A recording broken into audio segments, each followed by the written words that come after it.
All right. Let's get this out of the way first. The thoughts, views, and opinions expressed on Tailboard Talks Firefighter podcast are solely those of the speakers, guests, and host, and do not in any way represent the thoughts or views or opinions of any other employer, partnership, or sponsor. The material and information in this podcast is for general information purposes only and should be used at the listener's discretion. Here comes the intro. Skip forward 30 seconds if you want to get right to the episode. This is the Tailboard Talk podcast, the best health, wellness, and lifestyle resource for the fire service. We're using stories, lessons, and tips from the front lines to give a realistic view of what the job can do to us and how we can make it out alive. I'm Chris Morella, a firefighter since 03, medic since 05, full-time since 08, and promoted to lieutenant in 20. I'm also a personal trainer and strength coach, and I'm here to give you the best information and host the best discussions to make us capable and durable, both on the job and away from it. So grab a heater, steal some fancy creamer from First Shift, and let's go chat. What's up, everyone? Welcome to the Tailboard Talks Firefighter podcast. I'm Chris, your host from First Shift Fitness, and we're getting right into it today. I don't know if I'm going to keep this part in or not, but I'm also taking video. One of the first times I've done this, actually, a little history for you. Listen, I know I said I hate backstories in general, but this actually Tailboard Talk started as a video thing. Like on Instagram and on YouTube, it was like short 3 to 5 minute little things where I talk about just little topics. And I put it up there. I started doing that when we had Nathan. Nathan was a baby and I wasn't going out to departments. So I started doing these little 3 to 5 minute things as little samples or just a way to keep practicing talking. Then I started going to departments more, and then the pandemic hit. So then I started the audio podcast because I was like, man, that video thing was way too tough, way too much involved. But I think hopefully with the technology we're using now, it streamlines the process. It's a doable thing, I hope. And maybe we'll start doing video. Maybe we'll keep doing video, whatever. Anyways, listen, I got into it yesterday on Instagram on my broadcast channel because some stuff was bugging me. Okay, and I threw some, I don't want to call them controversial, but some unpopular opinions out there. So I want to talk about it real quick because, of course, it spurred into a conversation. And listen, this one of these things. This broadcast channel is weird, I think, because I can say stuff, but people can react with emojis or whatever, the emoticons, whatever the click and hold the respond thing is. So basic ones, but they can't respond back. But thankfully and luckily, I have people that I can talk to on the side that they'll send me a message or I can reach out to them. Usually I send it when I have something like this going on. I'll send it to a few people and see if I'm just way off or what the deal is. Trust me, it's not for validation. I'm usually sending it to people I know it's going to clash with because it's an unpopular opinion. And sometimes I don't know if I'm off base and I'm just emotional about something or if I'm in the right. So here's what I said. And I said, unpopular opinion. You do not need the support of your department to start, continue, or make progress in your fitness journey. And that's an odd thing for a fitness guy to say, but it's a truth that a lot of us are avoiding. Then I had a couple more. I talked about, the more we blame the department or the city or the village or whoever why we can't do things, the more power we give them. And that's an easy way to shift power from us and our responsibility back to them and say, well, it's not my fault. It's someone else's fault. I can't work out or I can't eat right or whatever it is, right? And that frustrates me because most of the times we do have enough to do something. It may not be exactly what we want and it's not ideal, but we have enough of resources or whatever to do something. So to shuffle it back and be like, well, I can't work out today because I don't have this specific piece of equipment. Now I can't work out. I mean, you can't work out the way you may want to, but it doesn't mean you can't do a workout or pursue your fitness journey or start one just because you don't have the best stuff or all the support that you would ideally like to have. Now, it's tricky, right? Because there does need to be a level of support embedded in the culture of like, yeah, this is an important thing. We are going to pay attention to this. You do need to do it. We don't have the best resources right now, either equipment-wise or support-wise or training-wise, but let's figure out how to get done. That needs to be there. If that's not there and you're blaming on the back end, the reality is you're just harming yourself and you're sacrificing your potential effectiveness to martyr yourself that you don't have the perfect situation. It always keeps coming back to me. This keeps coming back to when I was playing hockey. And we were an okay team for a junior hockey team. We usually ended up like third or fourth in the conference or whatever, or the standings. The best team was from St. Louis and Peoria, from what I remember. And they had a terrible facility. The rink was junk. Their locker rooms were like a quarter of the size of ours. There was nothing to it. It was just guys who wanted to play hockey, and that was what was driving them. Most of them had bigger aspirations of college or keep climbing the ladder in the hockey world. For a lot of guys I skated with, that junior team was like the main event. And so we wanted the fancy locker rooms. We wanted the pregame, fog machines and stuff like that. We wanted the cool jerseys. We wanted all the stuff that came with it. The player cards, the autographs, all the goofy stuff. We wanted all that stuff, where these guys down there had junk facilities, but they really wanted to play hockey, and they smoked everyone. That kind of feels like that carries over. That was an important lesson for me of like, how can these guys in this terrible locker room, in this junk rink, be so good? Well, it's because hockey was their focus, not all the extra stuff. And I think sometimes we fall in the trap of like forgetting that we can have a little grit sometimes, and things don't need to be perfect. And just because we work for a city or a village or whatever, that there's money somewhere, it's not always going to come to us. The money's not always going to come to us. The support's not always going to come to us. So if we hold on to that and hold that against ourselves by saying, well, they're not giving me support, I'm not going to work hard at my own physical fitness, that's just such a backwards thing. It's such a off-base thing to talk to, such an off-base opinion to take on. And so there's a lot of times where I want to get back to that desire to be fit and do well, which to me emulates those guys in St. Louis who were so good with the junk facility. The focus is on the goal rather than, all the fancy stuff you get with it. We kind of get that confused sometimes.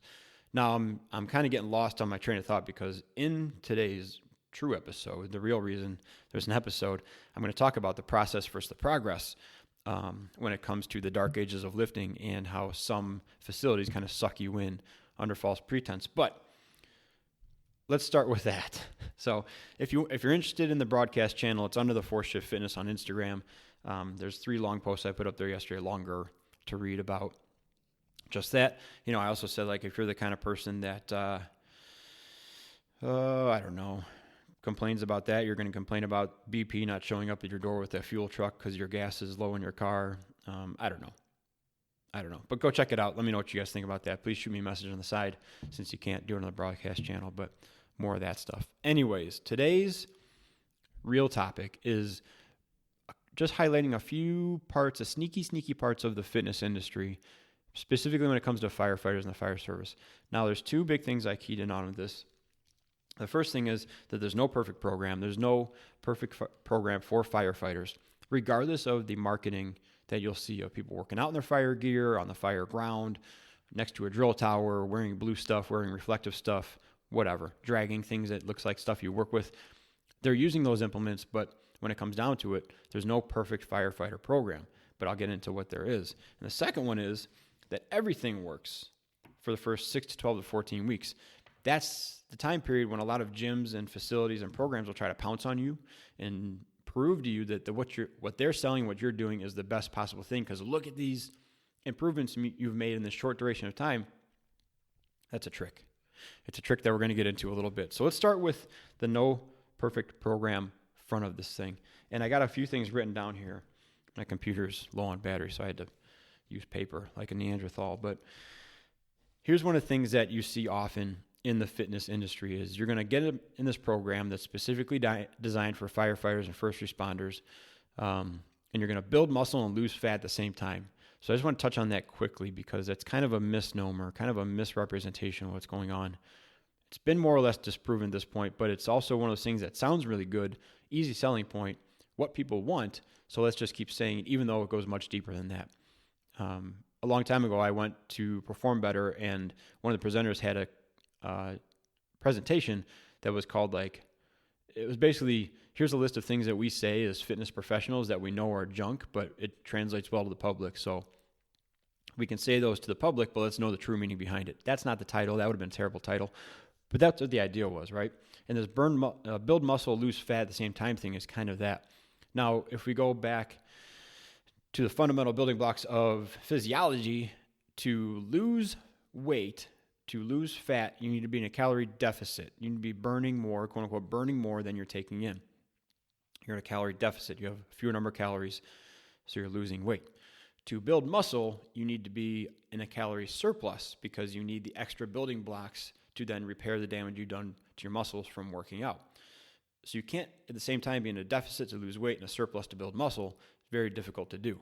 There's also an energy system debate in there of like you can only train one energy system at the same time. Don't get that one confused. This is just building muscle, losing fat.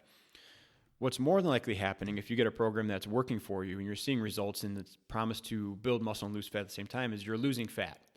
You're now in this program, you're active, you're burning more calories, you're probably doing some very good muscle damage in a positive way.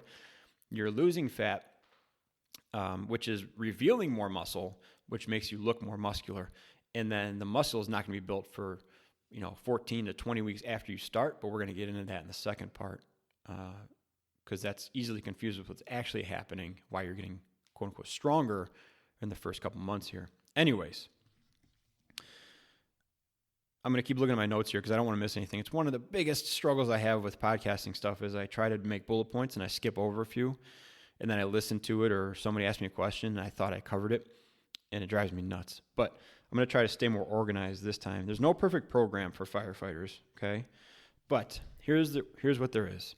There's one that you can do consistently and build community around and see really good positive results from that do help you do your job better. Those programs absolutely exist. But there's not one in particular. It's not spin class, it's not jiu-jitsu, it's not biking, spin class, it's not CrossFit, it's not strongman. Those are tools, okay? So those are methods you use to train. What I'm talking about is the training. There's a style of training out there that you like or that you can tolerate and that you can be a part of a community with, which is almost more important a lot of times. That can help you with your goals, okay? What there isn't is the ultimate perfect firefighter program because it may be effective on one side, but you might not like it, or it might be crazy expensive, or it might be unrealistic with the equipment it has you do, right? It might be a great program, but it's not going to fit with your lifestyle and your abilities and your environment and all that, so it's not perfect. It means it's not perfect. What there is that program that you can do consistently and build community with and be enthusiastic about that you like doing for longer than 4 to 6 to 10, 12 weeks. So that's the trick is it's got to be something that you can see yourself doing for the long duration because your career is a long duration. It's 30 years. You can absolutely skip around from thing to thing. I do that. I mean, a lot of guys do that where they'll be into mountain biking this year and be into whatever this year. And that's fine because you're actively finding stuff to do. But for a lot of people, it's like, okay, I like doing CrossFit. Now I'm a CrossFitter. That's what I do. Or I like doing mountain biking. Now I'm a bike guy. That's what I do. So it's just finding that thing that you can devote time to without devoting a lot of brain power to in making decisions, right? Now, a lot of traps with that, with the fire service, are in fact the terminology that people use with it. Firefighter specific, functional fitness, tactical fitness, all that stuff. What that means is nothing. Because it's like the whole functional fitness debate of like, what is functional fitness? Well, it's something that helps you function better and you're fit. So that's everything. But they're selling words. It's marketing. It's buzzwords, right? I would rather have someone do something that's considered completely not tactical, but they enjoy and do consistently and see benefits from than watching someone force themselves into wearing gear to work out and this quote unquote tactical program that they hate. That's not the point of it. The point of it is to have a long fitness journey and a long career, not get engrossed in as much intense tactical stuff as you can and then struggle your way through it for 30 years. Okay. Now here's something I want you guys to think about is that our job tasks and our job demands are highly specific, extremely specific for your department, your position in the department, who you are as a person. Those things, how you throw a ladder varies from person to person. How you pull a hose line may vary from person to person because of your size, your weight, your gender, all that stuff, right? Those tasks are very specific. Our protocols are very specific. Our fireground operations are very specific from any other industry. All that stuff in the fire service. Tasks we have to perform are highly specific to our occupation. But our bodies, the thing doing those tasks, is painfully generic, like as generic as it comes. Nathan's got all these toys, all the action figures, right? And you can take their arms off and put different arms on. You put like a blaster arm on or a wing on or something like that. That is a specific body part for a specific function, right? That he has that in his action figures. We don't have that. When you got hired, they didn't take your leg off and put a firefighter leg on or a paramedic neck on or whatever, a paramedic back on. That'd be useful, right? Or firefighter biceps on. They didn't do that when you took the job. They took your existing super generic human organism and said, now do these very specific job tasks with it. So all to say that we don't need to have a very specific fitness routine in terms of tasks. We need to have a very specific fitness routine in terms of your general fitness and your ability. So make your hips and your ankles and your knees and your back work as perfect as possible, as strong and robust and effectively as possible, and then translate that strength and that mobility and that ability into your tasks. That's where you're going to find how effective you are. Throwing a ladder over and over and over again doesn't mean you're throwing it well. It doesn't mean you're throwing it effectively. You might just be working really hard. But getting really strong and really efficient at tasks and force transference and dampening and force production, and then learning how to throw a ladder well, you may only need a dozen reps with that thing to be a pretty big pro. But if you keep ingraining garbage because you're using ladder throws as a workout, and each time you get more tired, and each time it gets more sloppy, and each time it gets less effective, all you're doing is building crap on crap on crap. And you're not going to end up with a good shining diamond at the end. That's not the way that works. So I'm an advocate for finding the system you like to do that gives you a well-rounded physique and skill set and strength profile and cardio profile, all those things, right? And you might have to blend a few, you might have to modify something like that, because as I'm saying, it's a lot that goes into it, right? But find the thing that you can do consistently and well, and that you are enthusiastic about going back to. Take all that fitness and all that ability that you've gained, and then go practice your fire stuff. Okay. Now we've got a little bit off topic, a little bit. That almost got into don't work out in gear tangents, very similar to that one, but we're not broaching that one yet, or today I should say. But just something to think about. Your tasks are specific, but your body is insanely generic. So treat it as such, and then teach it how to do the tasks. Okay, so here's some things I do want you to look for in the program, though, because I've told you what you don't have to look for. Here's some things to look for. First of all, look for the community you want to be a part of. Okay, when Kurt had the gym, it was very obvious when people would come in and they were accustomed to a certain community. For a very short duration, it was a CrossFit gym. Then we kind of moved away from that, but we kept the name on the CrossFit box locator. I can't remember what it is. It was a registered affiliate, so it was searchable by CrossFit on their main site, even though we weren't really doing CrossFit at the time. So you get people come in, and the average CrossFit gym, as soon as you walk through the door, your shirt goes off, the headband goes on, chalk is flying. It's just a party, right? And that was not the environment that we built at LGN. We built a very, mature environment. People kept their shirts on. There was no chalk. People just came in. They worked hard. We had a good time, and then they went back to their life. It was a bunch of busy professionals in there just kicking ass. So it was obvious when someone would come in and take their shirt off, everybody was like, what is this person doing?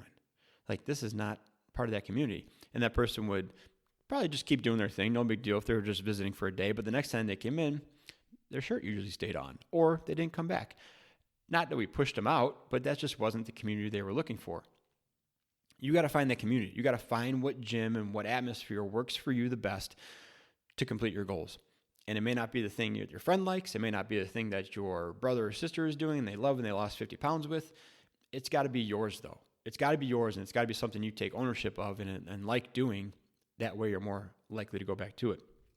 The other thing I want you to figure out is you have to, first and foremost, I said community was first, but first and foremost, you have to justify the cost and the value in your brain. I was talking with a guy recently who was going to Disney, and he's not thrilled about how much it costs to go to Disney. And I agree with him. I'm not thrilled about how much it costs for him to go to Disney. That's why I'm trying not to go to Disney with the kids and Katie. But he was not happy with the amount it cost. And we were talking about it, and we both agreed, though, once you get on that plane, those thoughts about how much you're paying for everything have to go away. They got to go away. You cannot be sitting there with the mouse next to you and then saying, like, this is not a $17 pancake. This is not worth it. All that's going to do is ruin the trip that you paid so much money for.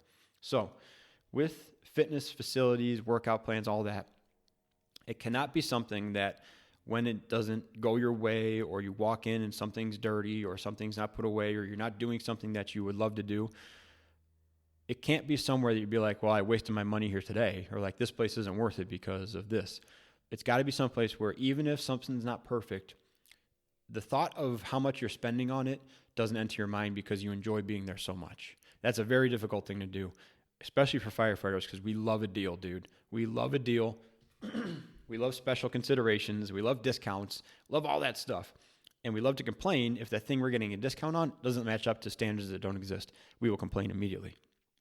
But find a place where you don't mind if things don't go perfectly. And the first thought in your head is, man, I'm paying $200 a month to be here, and this happens. You got to get out of that mindset, or you got to find a place where you're like, man, this happens. That's a bummer. Let's keep doing stuff because I love being here. Much better, right? That's number one, because like I said, we love them deals, bro. I don't want to spend too much more time on this. We're at 21 minutes already. I want to move on to the second dirty little thing about the fitness industry. This one might be brief, but it's that everything works. Everything works for the first 6 to 12 weeks. Like everything works. Dan John, famous strength coach, personality guy, love him or hate him, whatever.